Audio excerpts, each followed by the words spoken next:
Welcome to the Edge of NFT podcast with your hosts, Jeff Kelly, Ethan Janney, and Josh Krieger. We aim to bring you not only the top 1% of what's going on with NFTs today, but what will stand the test of time. We explore the nuts and bolts and the business side, but also the human element of how NFTs are changing the way we interact with the things that we love.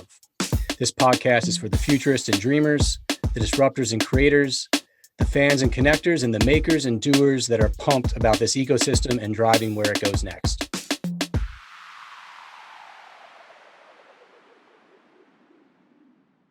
I think we got a deep dive sponsored hot topic to cover, eh? Yeah, we do. So these guys reached out and we thought this was pretty interesting. Wanted to give a shout out to the artists out there that are sort of changing their game as this industry has evolved to create some real utility for their fans of their art, which is great. They're seeing what's going on in the gamification overall. And I think what Siberium has done is quite cool. So this is a young artist based in Belgium. Had a chance to talk with him recently. Really nice guy.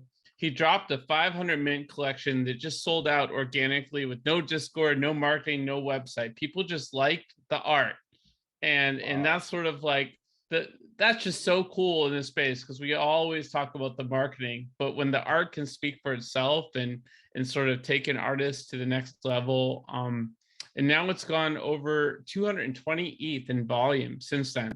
So, what next? Well, he created a story for his second collection. His first collection was called Monai World. The second collection is called Monai Universe. And now we're going to go with 1,000 mints. And 5 of these will be given away to our listeners as a contest. And there's rarity traits built in. It's a pretty intricate sci-fi story that we'll share a little bit more with our listeners, maybe in a blog post or something. But bottom line, this guy is doing some really cool stuff. And shout out to Siberium for being at the edge of NFTs with his own collection and being a younger guy that's sort of really going places in this space, and excited to support him and the Monai world and now the Monai universe. Curious what your thoughts are as well, guys, on this collection, this project. Nick, feel free to chime in as well. I'm trying to find it. What's the name again? So Monai story. Monai. Monai. M as in Mike. ONAI. Monai universe. Yeah. I see. And I see in our Monai notes world. that I don't know why it doesn't pop up for me. All right, I'm gonna put it in our chat. Put it in the chat. Yeah, put it in the chat. OpenSea collection. It's just OpenSea /collection /Monai. Yeah. But I saw in our notes here, right? It's no Discord, no marketing, no website, just a simple post on the Discord server of another NFT project, Fang Gang, that said, "Hey guys, check my collection." I'd love to do a little bit of background research on this, especially because I'm sort of in the trenches building our Discord community, and if it was just that, that's very impressive. But I'm also curious if maybe he had become an integral member of that community too, because I think that does help, and not to say that that's a necessary component, and the art could stand on its own legs as well.